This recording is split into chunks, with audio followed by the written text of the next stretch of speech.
শ্রীমূর্তি স্বভজন বিভজন সর্বপ্রয়োজন অবতার সারশিরোমণি সংকীর্তন পিতা শ্রী শ্রী সতীনন্দন নদিয়া বিহারী শ্রী গৌরহরি পরম পাবন পতিত তারণ পতিত উদ্ধারণ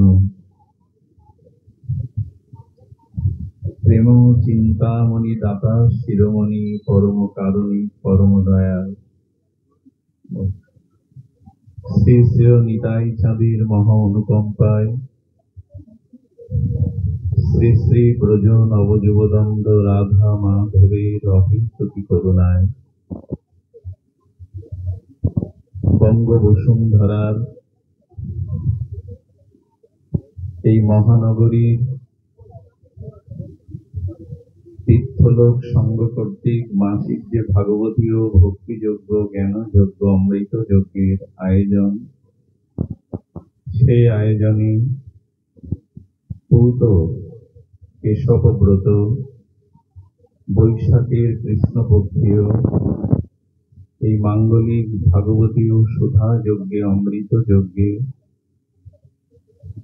ভগবানের নাম রূপ লীলা কথা শুভারম্ভে প্রারম্ভে জীবন ধন জীবন সর্বস্ব প্রাতঃস্মরণীয় পরম বন্দনীয় সদ্গুরু শ্রী ভগবান শ্রী শিল গুরু মহারাজের রাতুল আতুল পাবন পদারবিন্দে পরার্ধ কোটি দণ্ডবত প্রণতি সমাগত মহাপ্রভুর প্রিয় অনুরাগী বৈষ্ণব কুলতিলক মহতজন সাধুজন মহন্তজন জ্ঞানীজন মান্যজন সুধীজন শ্রদ্ধাশীলা কল্যাণিয়া দেবী মূর্তি ধর্মমূর্তি মাতৃগণ সকল ভক্ত চরণে দিন অতি দিনে সশ্রদ্ধ দণ্ডবত প্রণতি।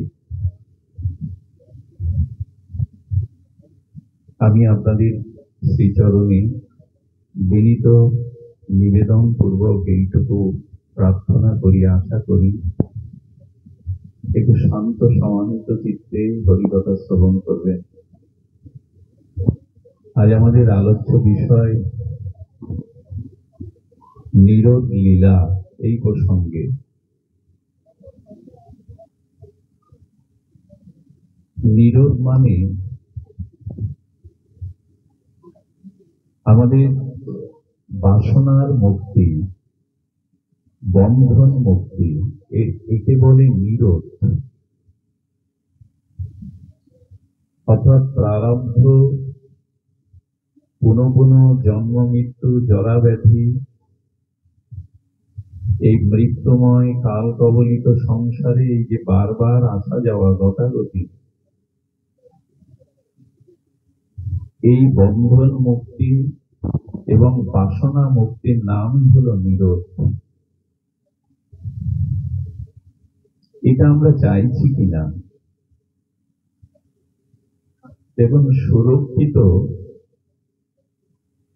কোন প্রদীপে যতক্ষণ তৈলতত্ত্ব থাকে ততক্ষণ প্রদীপ নিভাবিত হয় না, নিভে যায় না। ধ্যান দিন, সুরক্ষিত কোন স্থানে যতক্ষণ তেল আছে ততক্ষণ প্রদীপটি নিভে যায় না। তো যতদিন যত জন্ম আমাদের মনে কামনা বাসনা আছে ততদিন আমাদের আসা যাওয়া ঘোরাবে না।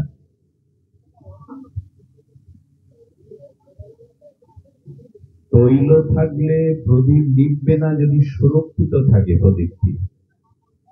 এমনি মনে বাসনা থাকলে, কামনা থাকলে আমাদের এই জন্ম মৃত্যু জরা ব্যাধি কখনো ঘোরাবে না। বন্ধনটা আমাদের আত্মায় নাই।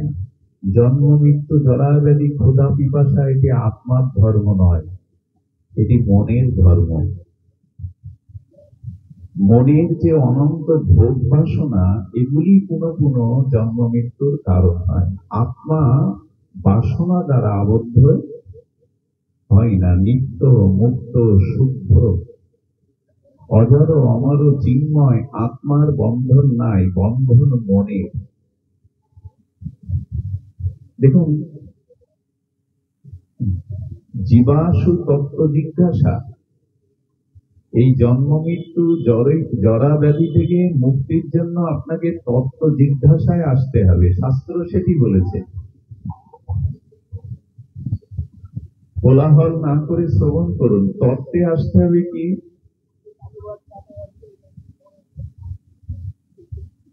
আচ্ছা, দুগ্ধ একটি তত্ত্ব, দুগ্ধ একটি তত্ত্ব। উৎকৃষ্ট গোদুগ্ধ যদি 2-4 মণ দিয়েও আপনি প্রদীপ জ্বালাতে চেষ্টা করেন, জ্বলবে কি? দুগ্ধ দিয়ে প্রদীপ জ্বলবে? কিন্তু 2 কেজি দুগ্ধ থেকে যদি আপনি পরিক্রিয়াজাত করে ঘি তৈরি করেন, তখন ঘি তো দিয়েই কিন্তু প্রজ্বলিত দীপশিখা জ্বালানো যাবে। অথচ ঘি দুগ্ধ ছাড়া হওয়ার উপায় নাই।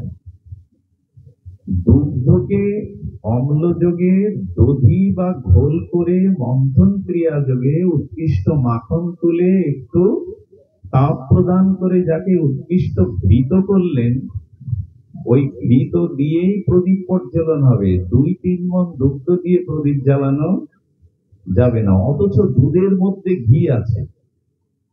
তেমনি অনন্ত জগতের মধ্যে ভগবত তত্ত্ব, ভগবত জ্ঞান, ভগবত অনুশীলন, ভগবত ভজনের দ্বারা আপনি প্রেম ভক্তির দীপ হৃদয়ে জ্বালাতে পারেন। দুগ্ধ থেকে ঘৃত করতে হবে, এটি তত্ত্ব পরিক্রিয়ার দ্বারা করতে হবে। তেমনি এই মায়াময়, কামনাময়, বাসনাময় এই মায়িক সংসারে থেকেও আপনি তত্ত্ব জিজ্ঞাসা ভজনের দ্বারা, সাধু সঙ্গের দ্বারা প্রেম ভক্তির প্রদীপ জ্বালাতেই পারেন। এটি নির্ভর করছে আপনার ভজন ক্রিয়ার দ্বারা। কিন্তু গোবিন্দ বলছে, ন মাং দুষ্কৃত তিন মৌরা নরাধমম। কিন্তু এই জগতে প্রবৃত্তি মার্গী মানুষ, মায়াময় যে ভগবত বিমুখ মানুষ, তারা ভজন করতে চায় না। তারা দুগ্ধ থেকে ঘৃতটা চায় না। তারা জগৎ সংসারে থেকে নিজের কল্যাণ, নিজের আসা যাওয়া মুক্তি চায় না। এই জন্য আমাদের তত্ত্ব জিজ্ঞাসার উপরে নজর দিতে হবে। প্রথমে আমি বলেছি, এই সংসার নাশ, এই জন্ম মৃত্যু চক্র থেকে নিষ্কৃতির উপায় বাসনা কমাতে হবে।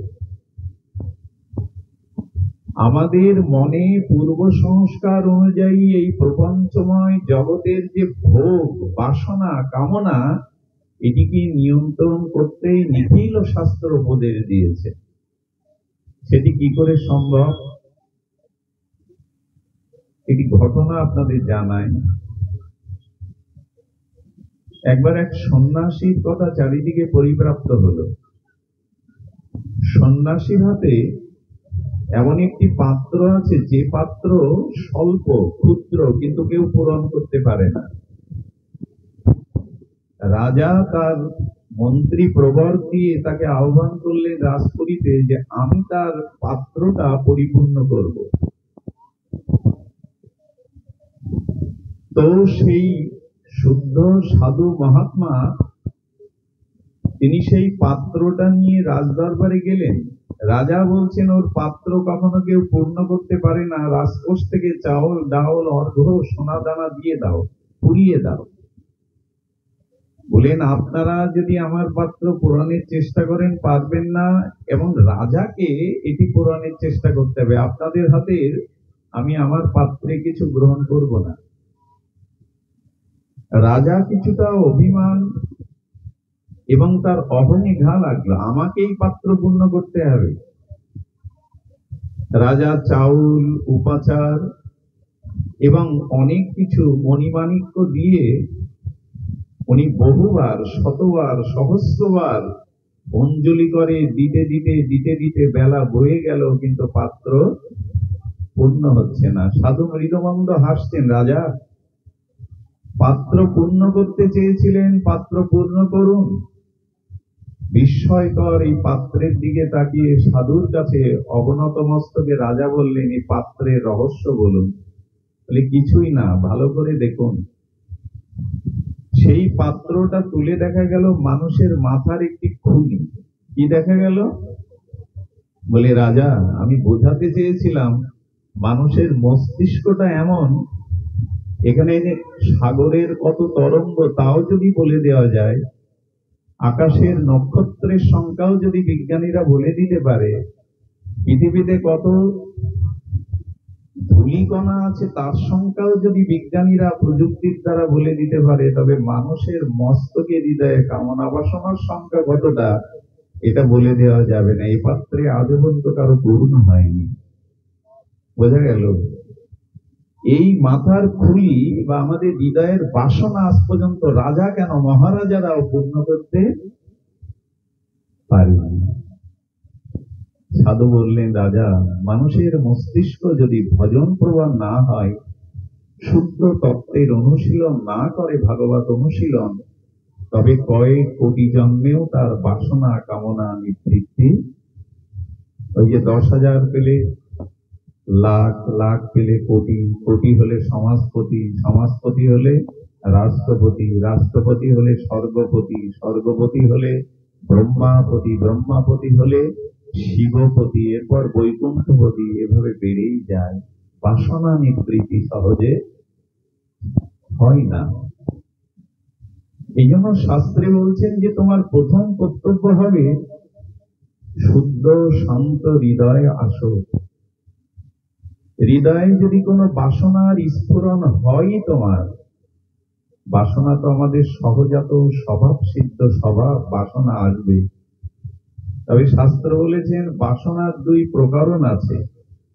যদি বাসনা হৃদয়ে কিছু জাগে, তবে সংসারের ভোগ বাসনা যেন না জাগে, যেন ভগবানের সেবা বাসনা জেগে যায়। এ যদি জাগে তো সে না। বাসনার স্ফুরণ হোক হৃদয়ে, আমাদের হৃদয়ে বাসনা জাগতে পারে, কিন্তু সেই বাসনাটা যেন সাংসারিক প্রপঞ্চময় মায়ার বাসনা না হয়। বাসনা যেন এই হয়, কালিন্দীর কোলে কেলি কদম্বের বন, রতন বেদীর পরে বসাবো দুজন। এই কামনা আনো না যে মনে মনে যমুনা পলিনে বৃন্দাবনে কদম্ব বৃক্ষের তলে আমি শ্যাম শ্যামাকে, প্রিয়া প্রীতমকে, রাধা মাধবকে স্বর্ণ বেদীর পরে পরিয়ে আমি মালা চন্দন দেব। এই বাসনা যাবে। ফুল তুলবো, মালা গাঁথবো, পরাবো দোহার গলে, এই বাসনা যাবো। মনে মনে ফুল চয়ন করে পুষ্পিত সুগন্ধময় ফুলে আমি চন্দন চর্চিত করে প্রিয়া প্রীতমের গলায় পরাবো, এই বাসনা জাগুক। আমাদের জাগে কি সহজে? এই জন্য বললেন লোহা দিয়ে লোহাকে কাটতে হয়। আজও পৃথিবীতে এই নিয়ম, লোহা কাটতে গেলে লোহাকে দিয়ে কাটতে হয়। কামনাকে নাশ করতে গেলে আরেকটি কামনা দিয়ে ওই কামনাকে নাশ করো। অর্থাৎ জাগতিক ভোগ কামনাকে নাশ করতে গেলে ভগবত বিষয়ক সেবা কামনা জাগাও। উপায় এটাই। এখানেও তো আমরা সবাই কামনা নিয়ে এসেছি। কি কামনা? আজ সাধু সঙ্গে ভগবত গুণগাথা শ্রবণ করে হৃদয়কে সার্থক করব। এ কামনা পবিত্র। এ কামনা মানুষকে নীরব করে দেয়, জন্ম মৃত্যু চক্রে থেকে নিষ্কৃতি দিয়ে দেয়। দেখুন, কামনা ত্যাগ না করলে কিন্তু আমাদের একটা ক্ষতি আছে। জাগতিক ভোগ কামনা, দেহাবেশের কামনা, সংসার আসক্তির কামনা, এটি যদি সীমিত না করেন, বিপদটা হলো এই কামনা নিয়ে যদি শরীর ত্যাগ করেন, তাহলে ওই কামনা পূরণের জন্য আপনাকে ওইভাবে ওই শরীরে ওই জনিতে বারবার আসতে হবে। একথা কার না জানাবো? একথা সকলের জানা যে মৃত্যুকালীন চিন্তায় আমার পরবর্তী জন্মের কারণ হবে। জং জং বাপি শরণ ভাবম ত্যাজে অন্তে কলেবরা তং তম বৈতিকন্তেও সদা তদ্ভাব ভাবিতা। এক শ্রীগুরু মহারাজ, সত্য ঘটনা শুনুন। কাশীতে এক ত্রিকালজ্ঞ মহা আচার্য তার শিষ্যদের বললেন, আমি অতি দ্রুত এই শরীর ছাড়ব। যেদিন আমার এই শরীর ছাড়বো সেদিন আকাশে বিনা মেঘে গর্জন হবে, তোরা শুনতে পারবি। এটাই সেই মহান আচার্য মুক্ত যোগীর শিষ্যদের সান্ত্বনা দিলেন। আমি যে পরম ধামে চলেছি সেটা আকাশে গর্জন শব্দের দ্বারা তোরা এখানেই বসে শুনতে পাবি। শ্রী গুরুদেবের প্রতীক্ষা করছিলেন স্বইচ্ছায় এই প্রপঞ্চময় দেহকে ছেড়ে নিত্য লীলাতে নিত্য ধামে তিনি কবে প্রবেশ করলেন। সেই মহাত্মা আচার্য যোগীরাজ বসেছিলেন বিল্ল বৃক্ষের তলে, বেল বৃক্ষের তলে। যেদিন উনি দেহ ছাড়লেন সেদিন সবাই দেখলো আকাশে গর্জন হলো না, কোনো শব্দধ্বনি দিব্য ধ্বনি হলো না। সকলে চিন্তিত হলেন, তবে গুরুদেব কি পরম ধামে পৌঁছালেন না? তার মহাবাণী সত্যে রূপান্তরিত হলো না? সবাই সৎকার করে এই চিন্তায় মগ্ন থাকেন, গুরুদেবের মুখের যে বাণী তা চিরসত্য, কিন্তু সাক্ষাৎকার হলো কই? এক প্রাচীন শিষ্য ছিলেন ওনার, তিনিও প্রায় মুক্ত পুরুষ। সাধনার চরম স্তরে তিনি ত্রিকালজ্ঞ অনুভূতি লাভ করেছিলেন। তিনি এসে বললেন, গুরুদেব, মুক্ত পেলে আকাশের শব্দ শোনা যাবে, কিন্তু একটা সমস্যা ঘটেছে। কি সমস্যা? গাছে উঠে ওই বড় বেলটা পাড়ো। শুনুন, এটা কাশীর সত্য ঘটনা। সেই বড় বেলটা পাড়ার পরে বলছে, বেলটা ভাঙো। বেলটা ভাঙার পরে ওখানে বড় একটা কীট, পোকা বেলের মধ্যে সজীব বেঁচে আছে। যেই বেলটা ওরা দুভাগ করলো, সেই পোকাটা ওখানে দেহ রাখলো, সঙ্গে সঙ্গে আকাশে সেই শব্দযন্ত্রের দুমদুমি বেজে উঠলো, শঙ্খধ্বনি হতে লাগলো সঙ্গে সঙ্গে। সবাই প্রণত হয়ে এই ত্রিকালজ্ঞ শিষ্যের কাছে বলছে, এর কারণ ব্যাখ্যা করুন। কি অবাক হতে হয়! কারণটা হলো, উনি মৃত্যুর সময় ভগবত চিন্তা করতে করতে হঠাৎ ওই বেলটার দিকে ওনার দৃষ্টি যায়, এবং ওই পরিপক্ক বেলটা আস্বাদনের স্বাদও জাগে শেষের সময়। এই জন্য ওই বেলের প্রতি চিন্তা করতে করতে মরায় কীট হয়ে, পোকা হয়ে কয়েকদিন বেলে বাস করলেন। যেহেতু উনি তপস্বী ছিলেন, সাধক ছিলেন, মায়ামুক্ত পুরুষ ছিলেন, এই জন্য কদিনের জন্য মৃত্যু সময়কালীন চিন্তায় ওই পোকাটা মুক্ত হয়ে তিনি নিত্যলোকে চলে গেলেন। তখনই দ্বন্দ্ব বাজলো, তখনই দিব্য ধ্বনি আকাশে উঠল, বুঝলো উনি মুক্ত হয়েছেন। এ কথার অর্থ কি? এ কথার অর্থ, মৃত্যুকালীন চিন্তায় আপনার গতি হবে, ভজন সাধন বৃথা যাবে না। সে ফল প্রাপ্তি আপনি ঈশ্বরের পক্ষ থেকে ভজনের কারণে পাবেন। কিন্তু মৃত্যুর সময় যে চিন্তা করতে করতে দেহ ছাড়বেন, পরবর্তী গতিটা তাই হবে আপনার, হবে। এই জন্য বাসনাটা থাকুক, তবে সে বাসনা যেন ভগবত সেবা তাৎপর্যময়ী বাসনা হয়। যদি এ বাসনা হয়, তাহলে আমাদের চিত্ত, আমাদের মন, তার একটা গতি হবে, শুভ গতি হবে। না হলে কিন্তু আমরা ফাঁদে পড়ে যাব। এই জন্ম মৃত্যু চক্রের ফাঁদে কতবার এসেছি। পুনরপি জননং পুনরপি মরণং পুনরপি জননী জগরে সাধনা নবং দুষ্কৃত তিন মূঢ়া প্রপদ্যন্তে নরাধমাম মায়ায়া অপহৃত জ্ঞানা আসুরিং ভাবাশ্রিতম। আসতে না, যিনি ভজন করেন না, ভগবান তাকে একটু কঠোর ভাষায় বলেছেন, ইনি মূঢ়, মূর্খ। যিনি ভজন করেন না, ভগবান বলেছেন নরের মধ্যে তিনি অধম। ভগবান এও বলেছেন, মায়ায়া অপহৃত জ্ঞানা, ত্রিগুণময়ী বহিরঙ্গা দুত্তর্যা মায়া তাকে আক্রমণ করেছে। এবং ভজনহীন এই নরাধম মূঢ় ব্যক্তি আসুরিক সম্পন্ন ভাব হয়ে যায়। আর যার ভিতরে আসুরিক ভাব এসে যায়, সে তো জগতের ভোগ চাইবে, সম্মান চাইবে, পদ চাইবে, অর্থ চাইবে, রমণী চাইবে, নিজের পদ প্রতিষ্ঠা, যশ খ্যাতি, পরকালে স্বর্গ, এই ভোগ বাসনাই চাইবে। যার ভজন নেই, তার মধ্যে এই বাসনা জাগবে। রাত কখনো দিন হতে পারে না, এখন যদি সারা পৃথিবীতে বৈদ্যুতিক আলো জ্বালিয়ে দেন, যদি অসম্ভব সম্ভব হয়ে আকাশে 100 চন্দ্রের উদয় হয়, পূর্ণ চন্দ্র, সমস্ত জঙ্গলগুলিতে যদি আগুন লাগিয়ে দেন, দিন বলা যাবে কি? তার পরিভাষাটা কি দিন বলা যাবে? যদি অসম্ভব সম্ভব হয়ে আকাশে শতচন্দ্র এখন ওঠে, যদি সমস্ত পর্বতমালাতে আগুন জ্বালিয়ে দেন, জঙ্গলে আগুন জ্বালিয়ে দেন, পৃথিবীর সমস্ত বৈদ্যুতিক আলোগুলো জ্বালিয়ে দেন, দিন বলে অভিহিত করবেন কেউ? দিন সূর্য উদয় না হলে দিন শুরু হয় না, রাতের আধার পুরোপুরি যায় না। তেমন যতদিন ভগবত ভজন না করবেন ততদিনও বাসনার ক্ষয় হবেই না, ততদিনও চিত্ত শুদ্ধ হতে পারে না। কিন্তু আমরা করি কজন? জগৎ নিয়েই তো মেতে আছি, স্ত্রী পুত্র ভোগ বিলাস, এ দেহের ভোগ বাসনা নিয়েই তো মেতে আছি। ভজনের অনুরাগ করি,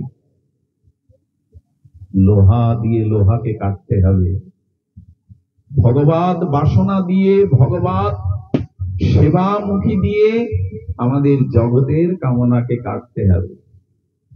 শুদ্ধ মন সহজে ভগবানের প্রতি নিবিষ্ট হয়। তরঙ্গায়িত জলের মধ্যে মুখ দেখতে গেলে দেখবেন মুখটাও তরঙ্গায়িত হচ্ছে। শান্ত জল না হলে নিজের মুখ প্রতিচ্ছবিটাও শান্ত দেখা যায় না। এবং চিত্ত যতদিন কামনা শূন্য না হয়ে শান্ত না হচ্ছে, ততদিন সেই মন ভগবত অনুরাগে সিক্ত হতে পারে না, ভগবানের দিকে যেতে পারে না। অশান্ত আমাদের মন। আজ দেখবেন মানুষ অহেতুক এত অশান্ত হয়ে পড়েছে। আচ্ছা, গরম পড়ছে এ কথাটা 100 বার দিনে বলা দরকার। কি গরম গো, বারবার বলে সমাধান হবে? কেউ কেউ দেখবেন কথার ভাগে ভাগে বলে বসে। গোবিন্দ বলছেন, যতদিন শীত এবং উষ্ণকে না মেনে নিতে পারছো, যতদিন সুখ এবং দুঃখটাকে মেনে না নিতে পারছো, ততদিন তুমি আমার ভক্ত হতে পারবে না। আর এই প্রকৃতির নিয়মে গরম পড়তে পারে, 100 বার বলার কি আছে? কি গরম, কি গরমে বললেই কি তাপ কমবে? অহেতুক আমরা এই জগতের বিষয় নিয়ে ভাবতে থাকি। এই জন্য ভগবান বললেন, মনকে শান্ত করার উপায় হলো একমাত্র ভগবত ভজন। সেই ভজনই আমাদের জীবনে আজ আছে কি? আমি আপনাদের কয়েকটা একটু সংকেত দেই। মনের অবস্থাটা যদি এই জায়গায় গিয়ে মনের যে অবস্থাটা অবস্থিতি হয়, যদি এই মনের অবস্থাটা রাখতে পারেন, আপনি ভগবত চিন্তনে ভজনে সফল হতে পারবেন। আচ্ছা, কোনো প্রিয়জন যখন মারা যায়, চিতাতে অন্ত্যেষ্টিক্রিয়ায় তার লাশটা, দেহটা আগুনে পুড়তে থাকে, তখন সেই চিতার দিকে, দাহকৃত ব্যক্তির চিতার অনলের দিকে তাকে আপনার মনের যে ভাবটা ওই সময় স্থিতি থাকে। কোন প্রিয়জনকে মেজর অপারেশনের জন্য ডাক্তার যখন ওটিতে নিয়ে যায়, আপনি বাইরে দাঁড়িয়ে দেখতে থাকেন, তখন যে মনের অবস্থাটা থাকে, এখন হরিকথা শুনতে গিয়ে কায় ক্লেশ গরম সব সহ্য করে যেভাবে মনটা শান্ত সমাহিত করে ভগবানের কথা শুনছেন, এই 3 ক্ষেত্রে মনের যে গতি প্রকৃতি স্থিতি, এটা যদি অন্য সময় রাখতে পারেন, খুব দ্রুত ভগবান পেয়ে যাবে, খুব দ্রুত ভগবান পেয়ে যাবে। কিন্তু তা কি আর হয় গো? ওখান থেকে বেরিয়ে এলে এই মন আর থাকে না। কারণ আমাদের বিষয় মন ওই যে লক্ষ্য শূন্য, লক্ষ্য বাসনা ছুটিছে গভীরে আধারে। আমাদের লক্ষ্য বাসনা, তাও লক্ষ্য শূন্য, কি চাইছি তা জানি না। মানুষ অহেতুক মানসিক রোগগ্রস্ত, এটা পাইনি, এটা হয়নি, বিড়বিড় করে বকতে থাকে। আরে এই বিড়বিড় করে বকছো, ওই সময় তো হরি বলতে পারো। আর এই জগতে গরম, এই জগতের এই অবস্থা ওই অবস্থা না বলে তো নিজের কল্যাণের কথা ভাবতে পারো। এইটুকু ভজন ছাড়া হয় না, অনুভূতি ছাড়া হয় না। দুধের মধ্যে ঘি আছে যাতে প্রদীপ জ্বলবে, তবে সেটা তো ঘিটা তত্ত্বের দ্বারা, অনুশীলনের দ্বারা, পরিক্রিয়ার দ্বারা তো বের করতে হবে। শুধু শুধু দুধের মধ্যে ঘি পাওয়া যাবে না, অথচ দুধের পরমাণুতে ঘি তত্ত্ব আছে। শাস্ত্র সব বলেছেন, মহাত্মারা বলেছেন, আমাদের দরকার ভাগবত অনুশীলন করা, ভাগবত চর্চা করা, যার মধ্যে দিয়ে আমরা এই তত্ত্বকে বুঝতে পারি। আচ্ছা, এই তিনটে ক্ষেত্রে কি সবার মন নিয়ন্ত্রিত হয়? কেওড়াতলা মহাশ্মশানে একবার আমি গিয়েছিলাম কলকাতাতে, মহানগরীর বুকে বহু লাশ আছে, এমনকি লাশের ওখানে সিরিয়ালও লেখা আছে। তো ওইখানে যারা কাঠ বিক্রি করে, মানে চিতার কাঠ কম পড়ে গেলে ওখানে কিছু ব্যবসায়ী আছে কাঠ বিক্রি করে, কাঠ বিক্রি যারা করে তাদের ওরকম দশা হয় তো শ্মশানের চিতা দেখলে? হয় না, তাদের বরঞ্চ এই মনে ভাব জাগে আরো কত লাশ আসবে, আমি কাঠ কত বিক্রি করতে পারবো। তো শ্মশানে গেলেই সবার মন বৈরাগ্য আসে না। আচ্ছা, ওটিতে আমার কোন প্রিয়জন যখন সার্জারির জন্য নিয়ে গেল শল্য চিকিৎসক, তখন আমার মনে কি গতি, ঈশ্বরমুখী প্রার্থনামুখী। ডাক্তার বা নার্সদের ওই অবস্থা হয় তো, মূল্য কি বাড়লো ডিউটি তারা তারা করছে, ওই আপনার মনের দশা ওদের হবে না। আর ভাগবতে সে সকলের মন ভগবান মুখীও হয় না, কেউ ঘুমায়, কেউ ঝিমায়, কারো বা অলসতা আসে, কারো বা এত কষ্ট করে হরিকথা কেন শুনতে হবে, চলে যায়। এই জন্য মনটাকে বারবার ভগবান চরণ অভিমুখী, ভগবান চিন্তনমুখী করার প্রয়াস করতে হবে। ভজন আর কিছু না। ভজন কাকে বলে? খুব মার্মিক একটা অর্থ, যদি নিতে পারেন এক পা এগিয়ে যাবেন। ভজন কাকে বলে? লাফালাফি, দাপাদাপি, অনেক কিছু হই হুল্লোড় করলাম? ভজন মানে আমার পূর্ব জন্মের যে সংস্কার, সেই সংস্কার অনুযায়ী আমার সহজাত স্বভাব হয়েছে আর আমি সেই দিকেই চলছি। মানুষের যেমন সংস্কার স্বভাব সেদিকেই যায়। জলের স্বভাব নিম্নগামী কে না জানি, আগুনের স্বভাব কখনো নিচে আসবে না, উপরের দিকেই যাবে। আগুনের শিখা কখনো নিচে নামাতে পারবেন? যে কোনো আগুন, ওর স্বভাব কোন দিকে? উপরের দিকে। জলের স্বভাব কোন দিকে? নিচের দিকে। ওকে উপরে মোটর দিয়ে নিলেও বিন্দু বিন্দু আকারে আবার নিচে আসবে, ওর স্বভাব তো নিচে আসা। আর অগ্নি, প্রতিটা আগুন যদি জ্বালান তো ওর শিখা হবে। স্বভাব ত্যাগ করা সহজ নয়। পূর্ব জন্মের কর্মর্জিত স্বভাব সংস্কার আমার বর্তমান আচার আচরণে রূপ নেয়। তো আমার জন্ম জন্মান্তরের এই বহির্মুখ ভোগমুখী দেহাবেশমুখী যে মনের গতি, এই মন ও চিন্তার গতি ফিরিয়ে যারা ভগবানমুখী নিয়ে যেতে পারে, এই পরিক্রিয়ার নামই হলো ভগবান ভজন। যে ভজনে স্বভাব পরিবর্তন হয় না, যে কৃষ্ণ নামে, যে ভাগবতে, যে সাধু সঙ্গে, যে গুরু মন্ত্রে আমার স্বভাব সংস্কার হয় না, সেটি ভজন নয়, সেটি মন্ত্র নয়, সেটি সাধু সঙ্গই নয়। ভজন মানে স্বভাবের পরিবর্তন, ভজন মানে আমার মনের গতির পরিবর্তন।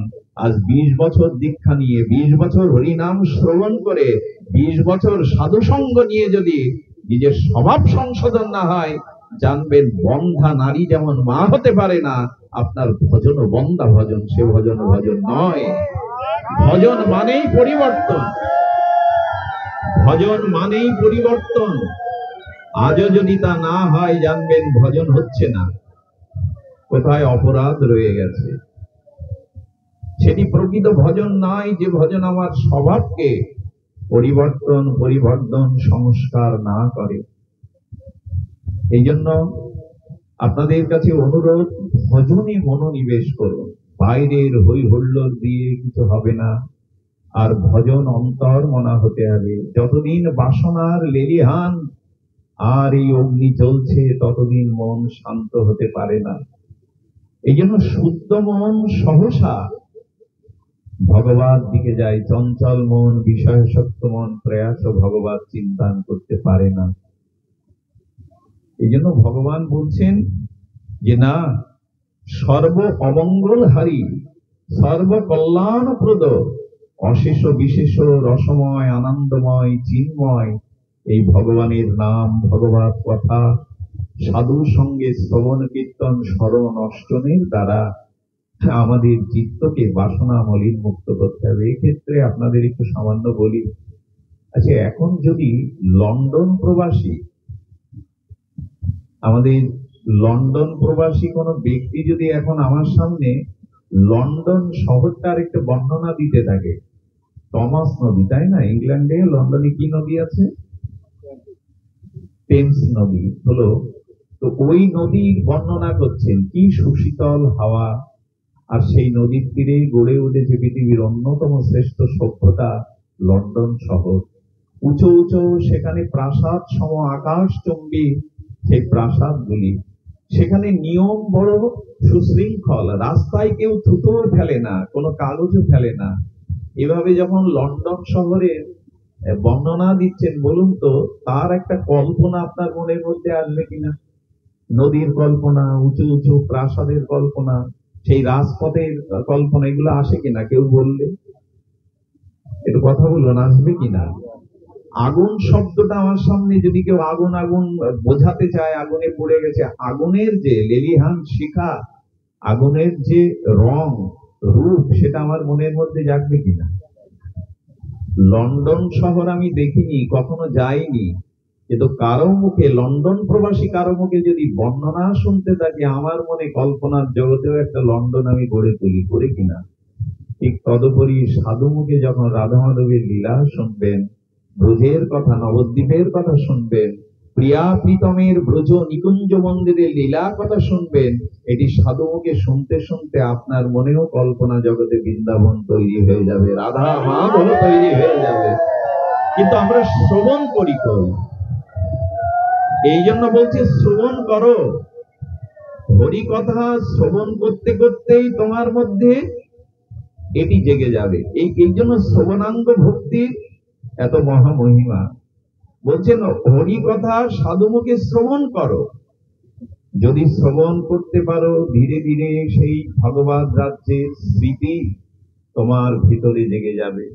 তখনই তোমার মধ্যেই ভগবত স্মৃতির স্ফুরণ হবে। সারাটি দিন বিষয় কথা শুনতে শুনতে, বিষয় রাজ্যে, রঙিন রাজ্যে, ভোগের রাজ্যে মজতে মজতে আমাদের চিত্তের কল্পনাগুলো বিষয়মুখী হয়ে যায়। আমাদের ভগবত চিন্তন আসে না কেন? ভগবানের নাম, রূপ, লীলা, চিন্ময়, এই যে তত্ত্বগুলি আমাদের শ্রবণ করতে হবে। আমাদের এগুলি ধীরে ধীরে ধীরে ধীরে হৃদয় চিত্ত মাঝে স্ফুরণ ঘটাতে হবে, তবে না এটি আসবে। এই জন্য হরি কথা শ্রবণ ব্যতীত ভক্তি রাজ্যে প্রবেশ হয় না। আদৌ হলো শ্রদ্ধার সহিত সাধুমুখে হরি কথা শ্রবণ। যতদিন শ্রবণ না হচ্ছে ততদিন হৃদয়ে ভগবানের সমাশ্রয় হবে না। এই জন্য বলছেন ভদ্র শুশ্রবি কর্ণাভি, কর্ণকে শুশ্রূষা দিয়ে ভদ্র করো, কানে যেন পরনিন্দা, পরচর্চা, বৈষ্ণব নিন্দা, বিষয় কথা না যায়। কর্ণে যেন প্রয়োজনের বাইরে ভগবানের কথাই যায়। ভগবানের কথা কর্ণ দিয়ে প্রবেশ করলে তোমার হৃদয় রাজ্যকে গড়ে তুলতে পারবে। তুমি কল্পনার রাজ্যে ব্রজধামকে, নবদ্বীপকে, যুগলকে তোমার চিত্ত মাঝে স্ফূর্তি হবে। এই জন্য কর্ণকে সভ্য করা দরকার, ভদ্র করা দরকার, চোখকে ভদ্র করা দরকার। আর ইন্দ্রিয়গুলি আমি বলবো না, বেদ ভগবান বলেছেন ভদ্র কর্ণাভি শুশ্রভি।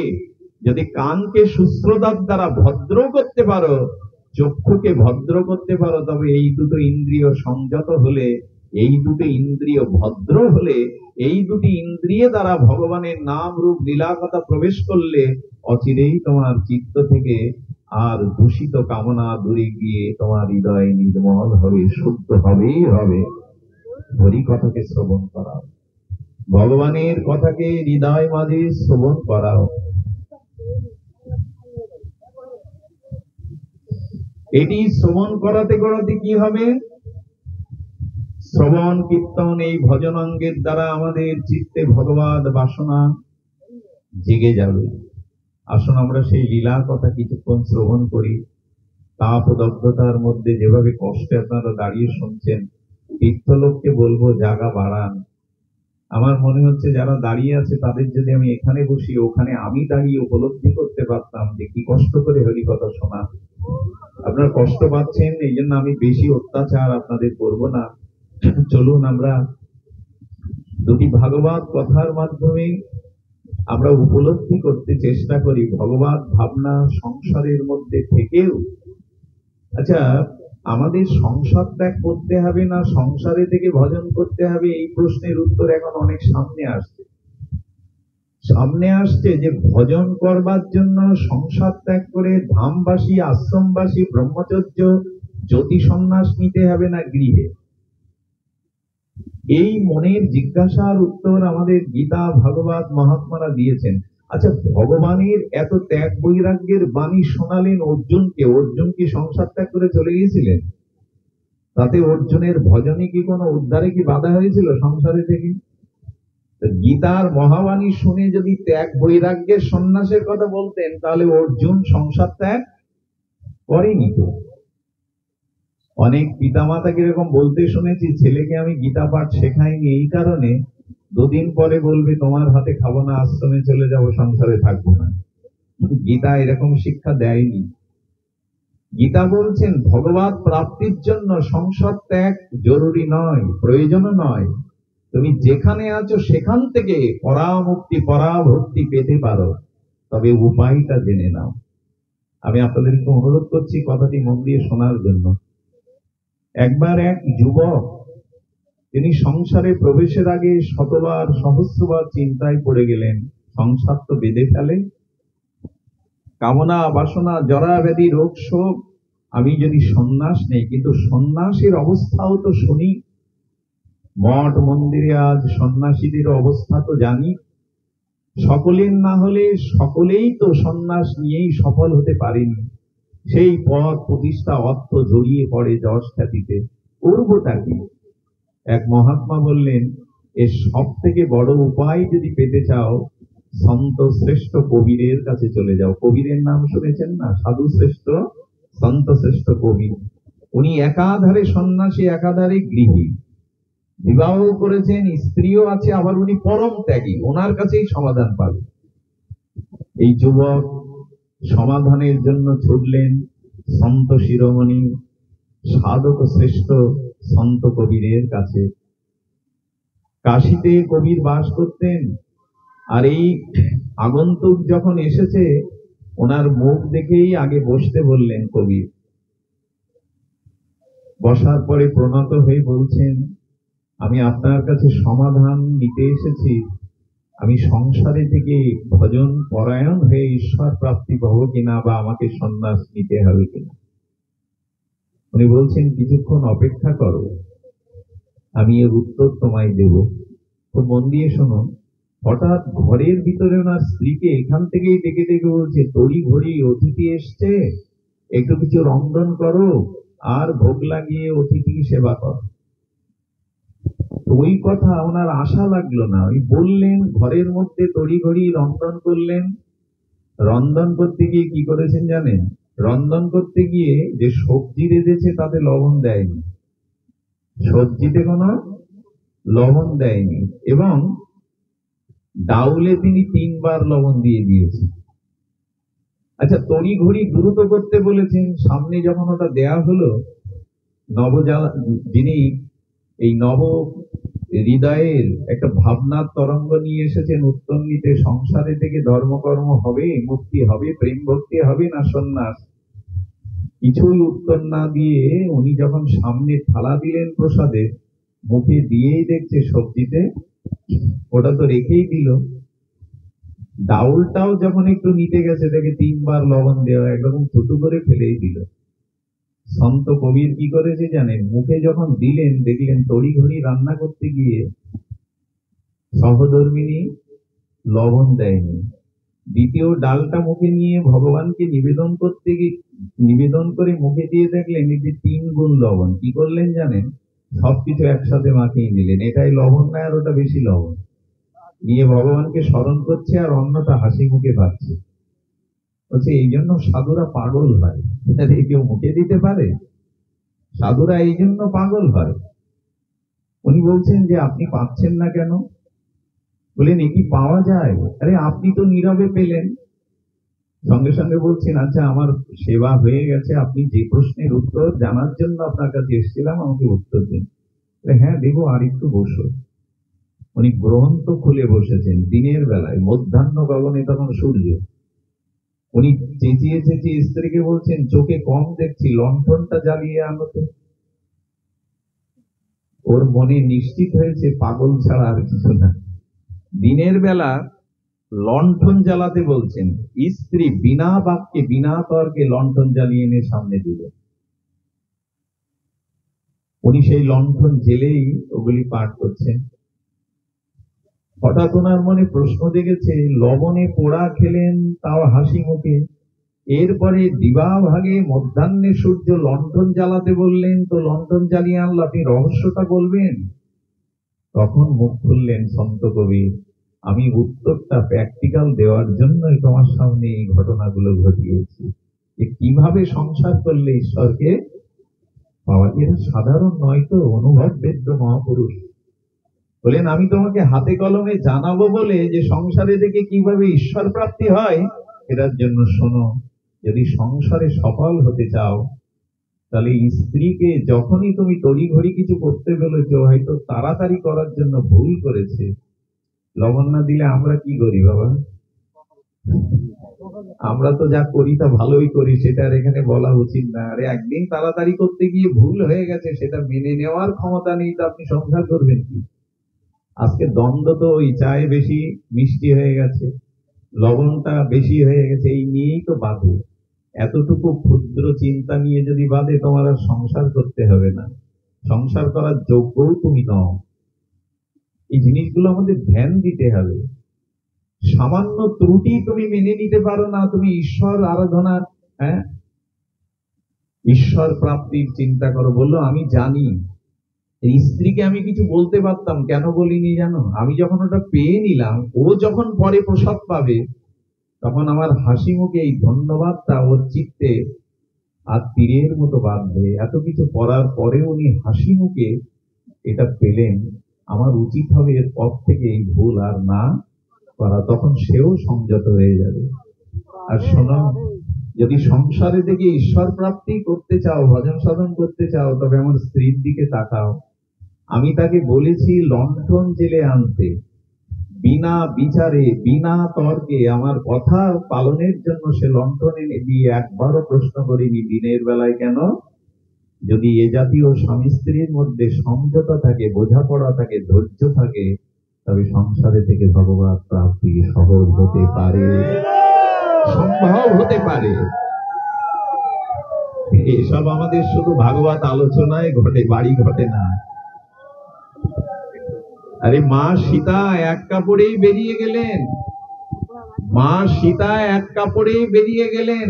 জনক নন্দিনী, জনক রাজার একমাত্র কন্যা জগৎলক্ষ্মী সীতা, স্বামীর জন্য জগৎকে দেখালেন, এক কাপড়েই বেরিয়ে এলেন রাজপুরী থেকে। সুধীজন, এই জন্য অনুরোধ করব, সংসারে ধৈর্য রাখুন। আর একটা অনুরোধ করি, যেমন স্ত্রী পুত্র পরিবেশ পেয়েছেন, হায় হায় করবেন না। আপনার ভাগ্য ঈশ্বর রচনা করেনি, আপনার ভাগ্য আপনিই রচয়িতা। আপনি পূর্ব জন্ম যেমন কর্ম করেছেন, আপনার প্রারব্ধ প্রাপ্তি ততটুকু। ঈশ্বর কারো ভাগ্য রচনা করেনি। কারণ ঈশ্বর যদি কারো ভাগ্য রচনা করছে, উনি নিরপেক্ষ, কাউকে কষ্ট দুঃখ যন্ত্রণা দিতে উনি পারেন না। সূর্য কখনো আধার দেয় না, সূর্য কখনো অন্ধকার দেখে না। মঙ্গলময় সর্বকল্যাণময় ঈশ্বর কারো ভাগ্যে জরা ব্যাধি কষ্ট লেখে না। আমার প্রারব্ধই আমার কর্মরূপে আমার সামনে আসছে, কাউকে দোষ দেওয়া যাবে না। এটা মেনে নিতে হবে। এইটুকু মেনে নিয়েই যদি পথ চলতে পারেন, আমার যা প্রাপ্তি তাই পেয়েছি, জোর করে কিছু পাওয়া যাবে না। ঈশ্বর আমার ভাগ্য রচনা করেনি, আমি আমার ভাগ্যের রচয়িতা। তবে সাধন ভজন করলে কি হবে জানেন? প্রারব্ধে যা আছে আছে, কিন্তু তার সহনশীলতা যদি ভজন করেন, সাধু সঙ্গ করেন, ওর থেকেও আপনি মুক্তির পথ পেয়ে যাবেন, কল্যাণের পথ পেয়ে যাবেন। আমি গতদিন বলছিলাম 6টি জিনিস ঈশ্বরের হাতে, আমাদের হাতে না। কয়টি? কি কি? জন্ম মৃত্যু, যশ অপযশ, আর লাভ ক্ষতি। এটি আমাদের হাতে না। কেউ ক্ষতি চায় নিজে, তাও তো হয়। কেউ মৃত্যু চায় নিজে, তাও তো মৃত্যু হয়। জন্ম আমি চাইলেই কি জন্ম আবার হবে? এগুলো সব ঈশ্বরের হাতে। এক ভক্ত বলছে, প্রভু সব যদি তোমার হাতে, তা আমাকে কেন হাত দিলে? এ হাত কিসের জন্য? সব যদি তোমার হাতে, জন্ম মৃত্যু, যশ বা হানি, ক্ষতি, লাভ, এগুলি যদি সব তোমার হাতে, তো আমাকে কেন হাত দিলে? নিশ্চয়ই কারণ আছে আমার হাত দেওয়ার, আছে কিনা? ঈশ্বর বললেন, জন্ম মৃত্যু, যশ এবং হানি, লাভ এবং হানি, যশ এবং অপযশ এটি আমার হাতে। কিন্তু এই পরিস্থিতির মধ্যে তুমি নিজের কল্যাণ করতে পারো, এই পুরুষত্ব, এই চেষ্টাটা তোমার হাতে, ওটা আমার হাতে না। বোঝা গেল কথাটি? জন্ম ঈশ্বরের হাতে, কিন্তু জন্মটা সার্থক করার দায়িত্ব আমার হাতে, ওটা ঈশ্বরের হাতে নেই। ঈশ্বর বলছেন আমি তোমাকে বিবেক দিলাম, আমি তোমাকে জ্ঞান দিলাম, বিদ্যা দিলাম, সাধু দিলাম, গীতা দিলাম, ভাগবত দিলাম, বৃন্দাবন দিলাম, তুলসী দিলাম, ভগবানের অষ্টম দিলাম। এরপরে জন্মটা সার্থক করার দায়িত্ব তোমার হাতে, ওটা আমার নয়। সার্থক করি কি? হাত কাজে লাগায়। হাত কাজে লাগায় মানে কি? নিজের জন্মটাকে সার্থক করার জন্য এই হাত দিয়ে দান, ধ্যান, পুণ্য কর্ম, জগৎ কল্যাণের কর্ম করি তো, যে নিজের জন্মটা সার্থক করবে। জন্ম সার্থক করার দায়িত্ব আপনার হাতে। এই জন্য জগন্নাথ দেখবেন ছোটো জগন্নাথ, জগন্নাথের হাত নেই মানে কি? জগন্নাথ বলছেন তোমার কল্যাণ, তোমার মুক্তি তোমার হাত দিয়ে, তোমার পুরুষত্ব চেষ্টা দিয়ে করতে হবে, ওখানে আমার কোনো হাত নেই। মৃত্যুটা আমি দিয়েছি, কিন্তু মৃত্যু সার্থক করার দায়িত্ব তোমার। বলে মৃত্যু সার্থক কেমন? সারা জীবন হরি নাম করেছে, ভজন করেছে, কিন্তু মৃত্যুর সময় কি দেখা গেল? বোবা হয়ে গেল, বাগরুদ্ধ হয়ে গেল, স্মৃতিশক্তি লোপ পেয়ে গেল। অনেকেই পেছনে আড়ি পেতে বলে সারা জীবন ভগবান ভগবান করেছে, করে ফলটা কি হলো? বোবা হয়ে গেল, বাগরুদ্ধ হয়ে গেল, স্মৃতিশক্তি লোপ পেয়ে গেল। ভগবান বললেন মৃত্যু সার্থক করতে পারো যদি সারা জীবন নিত্য নিরন্তর আমাকে স্মরণ করো, তাহলে মৃত্যুর সময় যদি তোমার স্মৃতিশক্তি লোপ পায়, তোমার ভিতরে চেতনা না থাকে, বাগরুদ্ধ হয়, তবে সে সময় আমি তোমার হৃদয়ে বসে তোমার হয়ে নামটা করিয়ে নেব। দায়িত্ব তখন আমি নেব। যেহেতু তুমি সারা জীবন আমাকে স্মরণ করেছো, আমি তোমার হৃদয়ে থেকে তোমার কাজটা আমি করব। এখন নাম করা তো আপনার কর্তব্য। আমাদের হাত দুটো এমনি এমনি দেয়নি, লোকে সর্বনাশের জন্য দেয়নি, লোককে চড় মারার জন্য দেয়নি, সহজা হাতে কুকর্মের জন্য ভগবান দেয়নি। পুরুষত্ব এটি কর্মপ্রধান ইন্দ্রিয় হাত।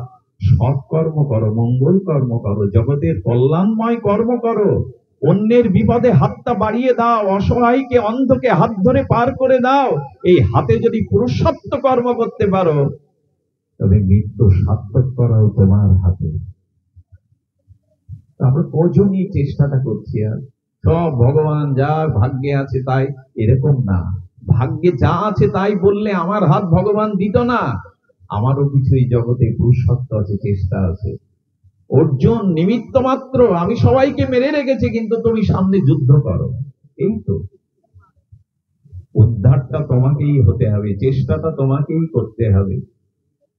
এই জন্য আমি অনুরোধ করব, আসুন আমরা শ্রবণ কীর্তনের দ্বারা, এই ভজনাঙ্গের দ্বারা ধীরে ধীরে নিজের চিত্তকে শুদ্ধ করি, নিজেকে পরিবর্তন করি, নিজের স্বভাবকে সংস্কার করি। আর এটা করতে গেলে ভগবান ভজন। আপনাদের মনে আছে জনাবাইয়ের কথা? এর ভক্তমাল চরিত্রে ভক্তলীলা বলেই বিশ্বাস। জনাবাই সংসারে থেকে কি করতেন জানেন? জাতা।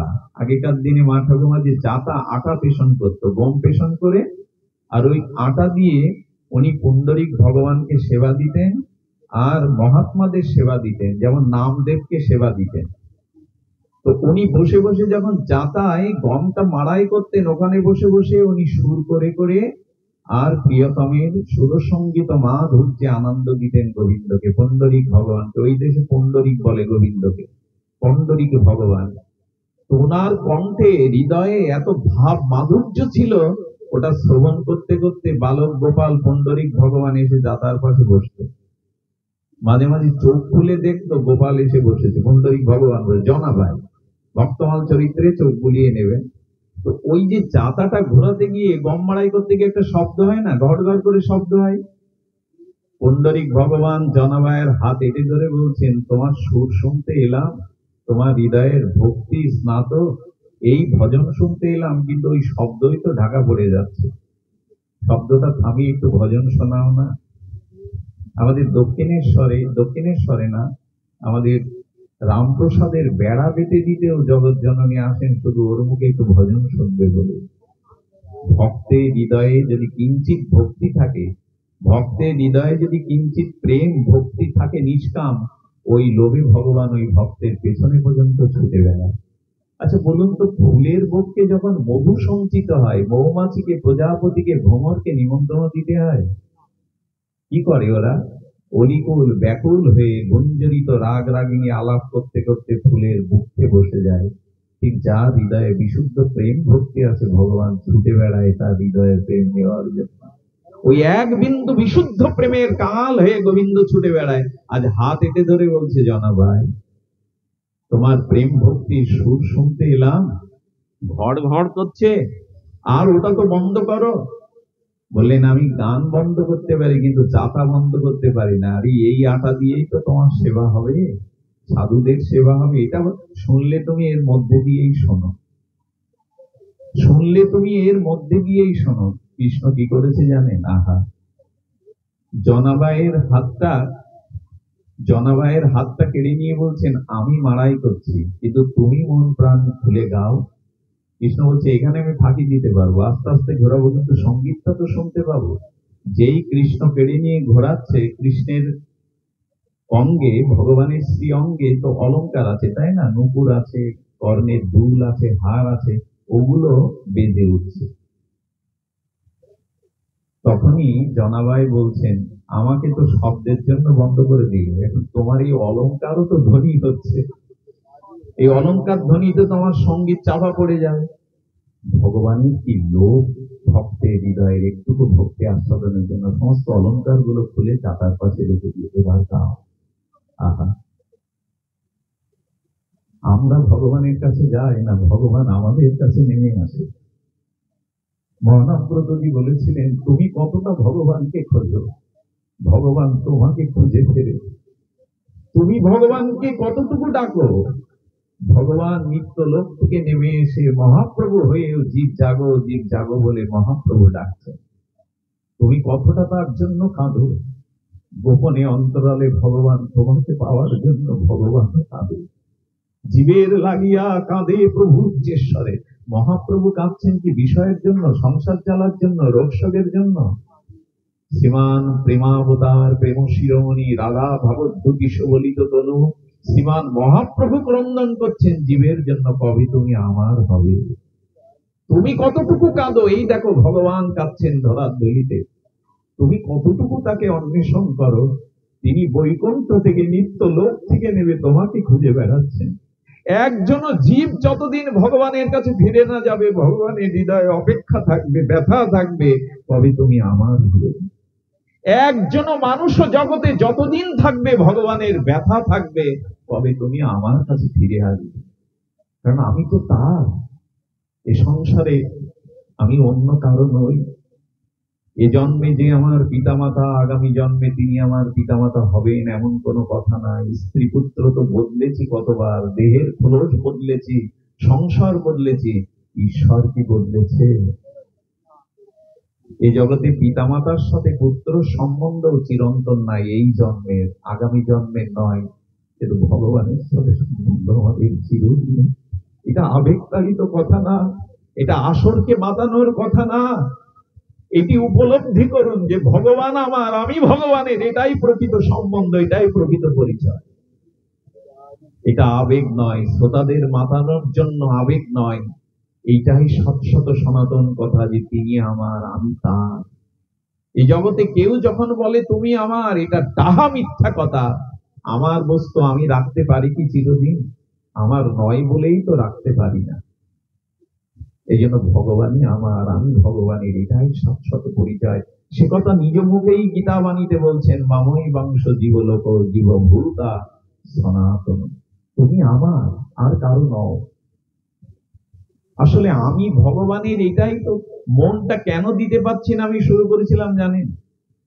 আচ্ছা, আপনার কোন বস্তু যদি কারো কাছে বন্ধক রাখেন, সেই বন্ধকের মেয়াদ বা বন্ধকের শর্ত পূরণ না করলে প্রয়োজনীয় এই বস্তু তখন পাবেন? একটু কথা বলুন, পাবেন কি? পাবেন না, কারণ ওটা বন্ধক শর্ত দিয়ে রেখেছেন। গোবিন্দ বললেন, মনটা আমায় দিতে পারছো না কেন জানো? এই মনটা অনেকের কাছে বন্ধক দিয়ে দিয়েছে তুমি। স্ত্রীর কাছে, পুত্রের কাছে, দেহের কাছে, বন্ধু সজ্জনের কাছে, ভোগ বাসনার কাছে মনটা বন্ধক দিয়েছ আমার কাছে, এই জন্য দিতে পারছো না তুমি। এক কাজ করো, যাদেরকে মন দিয়েছো ওখান থেকে ছাড়িয়ে মনটা আমায় দাও। আমি তোমার মন চাইছি, অর্থ বিত্ত সম্পদ এই জগতের কিছু চাইছি না, তোমার মনটা আমায় দাও। মন মানব হবে মচ্চিত্ত, কিন্তু মনটা তো বন্ধক দেওয়া, ছাড়াবো কি করে? এটা ছাড়াতে হবে। যেখানে যেখানে মনের অনুরাগ চলে গেছে ওখান থেকে একটু কমিয়ে ভগবানকে দিতে হবে। এখন দেখুন, এখন মন কিন্তু সংসারে আমাদের অনেকের নাই। এখন কিন্তু ব্যবসা বাণিজ্য চাকরি থাকলেও মন সেদিকে নাই। এই জন্য মনের গতিটা ফিরাতে হবে। এই মনটা বন্ধক দিয়ে মনের ভালোবাসাটা টুকরো টুকরো করে ভাগ ভাগ করে কতজনকেই জগতে দিলাম। ভগবান বললেন, এবার ওই ভালোবাসাটা কুড়িয়ে নিয়ে আমাকে দাও, আমাকে দাও। এটাই একমাত্র উপায় তোমার, এটাই তোমার উপায়। কিন্তু দিতে পারি না আমরা। জনাবাই আজ ভজন শোনাচ্ছেন, গোবিন্দ করেছেন কি, ভোর হয়ে গেছে, মঙ্গল আরতির সময়, মন্দির থেকেই তো সাক্ষাৎ বিগ্রহ বেরিয়ে এসছে। আর জনাবাইকে বলছেন মন্দিরে দোয়ার খুলে যদি পূজারি না পায়, দৌড় দিয়েছে। দৌড় দেওয়ার আগে জনাবাইয়ের যে কম্বলটা ছিল গায়ে, যেতে গেলে তো সবাই লক্ষ্য করবে কম্বলটাই ঢেকে মন্দিরে গিয়ে উপস্থিত হয়েছেন। মন্দিরে এসে কম্বল আর ছাড়তে পণ্ডরী ভগবানের মনে নেই। কম্বল মুড়ি দিয়েই বিগ্রহ রূপে যখন দাঁড়িয়ে গেছে মঙ্গল আরতি দিতে গিয়ে, নামদেব ভাবছে, বারে এই কম্বলটা যেন আমার চেনা, এই কম্বল তো ভগবানের গায়ে চড়ানো হয় না। নামদেব দূর থেকে মনে করলেন, কারণ এই জনাবাই প্রতিদিন মাধুকরী রুটি দিয়ে আসতেন নামদেবকে, এটা তো জনাবাইয়ের গায়ের কম্বল, এটা ভগবানের গায়ে এলো কি করে? হঠাৎ পূজারী লক্ষ্য করছে কোন অলংকার পণ্ডরিক ভগবানের শ্রীঅঙ্গে, অলংকার চুরি হয়ে গেল। আবার কম্বল জনাবাইয়ের, রহস্য কি? নামদেব বললেন, জনাবাইয়ের কম্বল, তাহলে অলংকার গুলি কোথায় ওই বলতে পারে। সবাই গিয়ে বলছে, জনাবাই তোমার কম্বল পণ্ডরিক ভগবানের গায়ে। তার মানে তুমি মন্দিরে এসেছিলে, তার মানে তুমি তোমার কম্বলটা ভগবানের গায়ে জড়িয়েছিলে। তা তোমার কম্বলই যদি ভগবানের শ্রীঅঙ্গে থাকে, তবে তার অলংকার কোথায় বলো, জবাব দাও। জনাবাই কান্নাটা লুকিয়ে বলছেন, তোমার যদি লীলা করতে ভালো লাগে করো, আমি কোনো উত্তর দেব না। কি করলো জানেন? সবাই বলল, জনাবাইয়ের ঘর সার্চ করে দেখো, অন্বেষণ করে দেখো, হয়তো অলংকার গুলো ভিখারি চুরি করে আনতে পারে। নামদেব বলছেন, এটা হতে পারে না, কিন্তু কি ঘটছে আমি বুঝতে পারছি না। সেই যাতার পাশে গোবিন্দের অলংকার গুলো ধুয়ে গোবিন্দ চলে গেছে। আচ্ছা, আমায় বলতে পারেন গোবিন্দের ভুল হয় অলংকার রেখে যাওয়া? ইচ্ছা করেই রেখে গেছে, তার ভুল হয় না, তিনি ইচ্ছা করেই অলংকার গুলো রেখে গেছেন। অপমানিত করতে করতে চোর বদনাম দিয়ে তাকে মন্দিরে নিয়ে যাওয়া হলো। সুন্দরের দিকে তাকিয়ে বলছেন, কি চাইছো তুমি আমি জানি না, তবে তোমার ইচ্ছায় পূর্ণ হোক। আসলে রহস্যটা কি জানেন? জনাবাই ভজন করতে করতে গোবিন্দের এত হৃদয়ে চলে গেছে, গোবিন্দ ওকে আর জগতে রাখবেন না, নিজের কাছে নিয়ে আসবেন। একটা কারণ থাকবে তো। ওই সময় বিচার হলো, তখন শুলের সময় ছিল, শুলে চড়াও। ভগবানের অলংকার চুরির দায় যেমন শুলে চড়িয়ে হাসছে জনাবাই, আমি বুঝতে পেরেছি এ জগতে আমাকে আর রাখবে না মাধব, তোমার কাছে যাওয়ার জন্য প্রাণটা বড় ব্যাকুল, সেই সময় এসছে।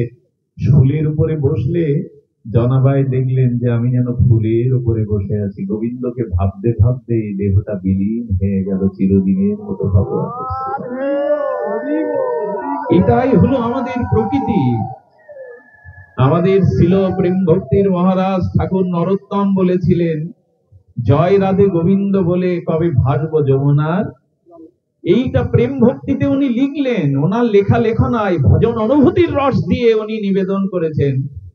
হ্যাঁ, জয় রাধে গোবিন্দ বলে কবে ভাসবো যমুনার। কিভাবে চলে গেলেন জানেন? ভাগীরথী গঙ্গায় শিষ্যদের বললেন, আমার দেহটা একটু মার্জন করে দাও। আর সেই মার্জন করতে করতে সাদা দুগ্ধ হয়ে মিশে গেলেন ভাগীরথী। এগুলো অলৌকিক কিছু নয়, এটাই হলো ভগবত ভক্তির প্রভাব। এই জন্য আপনাদের কাছে নিবেদন করব, ভগবত চিন্তন, ভগবত ভাবনা, ভগবত অনুশীলন খুবই দরকার, খুবই দরকার। আপনাদের বহুবার বলেছি, লীলাকে চিন্তন করুন। যারা হরিনাম করেন 4 মালা 16 মালা কি 32 মালা, আমি অনুরোধ করব শুধু হরিনাম করবেন না, হরিনামের মাঝে মাঝে ভগবান লীলা চিন্তন গুলো করুন। ওই যে বললাম, লন্ডনের বর্ণনা দিলে যেমন আমার কল্পনায় সেই নদী, সেই শহর আমার চিত্তে কল্পনায় আসে, ভগবানের লীলা, একটি লীলা আপনাদের একটু আস্বাদন করায়, যে লীলাটি ইতিপূর্বে আমি কখনো ব্যক্ত করিনি। একদিন অষ্টসখী আমাদের বিশ্বভানুনন্দিনী প্রেমময়ী, প্রেমের অধীশ্বরীকে বলছে, রাধে আজ একটা নতুন লীলা করব। আরে গোবিন্দ কুঞ্জে এসে যদি চিনতে না পারে আমাদের এই 8 সখী আর তোর মধ্যে রাধাকে, তাহলে গোবিন্দকে আজ বোকা বানানো যাবে। কি ভাবনা এদের, দেখুন কি বলছেন। রাধারানীর সাথে অষ্টসখীর চেহারার মিল ছিল, কারণ এরা তো রাধারানীর কাই বুয়ো। যমজ সন্তানের মুখ যেমন একই রকম থাকে, এরা তো রাধারানীর থেকেই সৃষ্টি হয়েছে গোবিন্দকে সেবা দেওয়ার জন্য। অষ্টসখী কারা? ললিতা, বিশাখা, এরা কারা? এরা রাধারানীর কাই বুহ। রাধারানী একা গোবিন্দকে সেবা করে সুখ পাচ্ছেন না, তাই এদের সৃষ্টি করেছেন গোবিন্দকে সবাই মিলে সেবা আনন্দ দেওয়া। ললিতা, বিশাখা বলছেন, আজকে চমৎকার করে সবাই একই শাড়ি পরবো, একই রঙের পরবো, একই অলংকার পরবো, একই মালা পরবো, একই দুল পরবো, একই কেশবিন্যাস করবো, একই ভাবে মুখ অবয়ব করব। রাধারানী বললেন, এটা করছিস কেন? বলো, গোবিন্দকে আজ পরীক্ষা নেব যে আমাদের 9 জনের মধ্যে রাধা তোকে চিনতে পারে কিনা। এই লীলাগুলো ভাবতে ভাবতে যদি হরিনাম করেন না, হরিনামে খুব প্রেম হবে, পুষ্ট হবে চিত্তে। এই ছাড়া শান্তির অন্য উপায় নেই। রাধারানী তাদের বাধা দিলেন না, রাধারানীকে সাজালেন নীলম্বর শাড়ি দিয়ে, সবাই নীলম্বর পরলেন, সবাই সাজগোজ করলেন একেবারে একই রকম। আর ওদের দিব্য সিঙ্গারে ওই 9 জনের মধ্যে তখন ললিতাও চিনতে পারছে না রাধাকে। কানে কানে গা টিপে দেখছে, রাধারানী রঙ্গ টিপে দেখছে, বললেন, রাধাকে তো আমরাই চিনতে পারছি না, গোবিন্দকে আজ বোকা বানানো যাবে। এই চিন্তা করতে করতে নিকুঞ্জ মন্দিরে সেই দিব্য ছটাই পুষ্পময়, আনন্দময়, মধুময় বৃন্দাবনে নিকুঞ্জ মন্দিরে তারা সাজিয়ে অপেক্ষা করছে। শ্যাম সুন্দর মুরলীধারী বংশী বদন ত্রিভঙ্গ মুরারি। আর নিকুঞ্জে যখন প্রবেশ করেছেন তখন চোখ দুটো বড় বড় হয়ে দেখছে সবাই রাধা। অষ্ট সখী সহ রাধারানীর মধ্যে চেনার উপায় নেই। ললিতা জি তখন বলছেন মুখ বাড়িয়ে, কিছুই বলছেন না, আর বলেছেন, যদি কোনো কথা শ্যামসুন্দর জিজ্ঞাসা করে তা আমরা একই সাথে উত্তর দেব, একই স্বরে। বুঝতে পারবে না, স্বর তো বোঝা যায় কার কণ্ঠে কি স্বর। একই সাথে যদি 9 জন উত্তর দিয়ে দেয়, বোঝা যাবে ওর মধ্যে। শ্যামসুন্দর তখন বলছেন, প্রিয়াজি কোথায়? সবাই বলছে এখানে, একসাথে।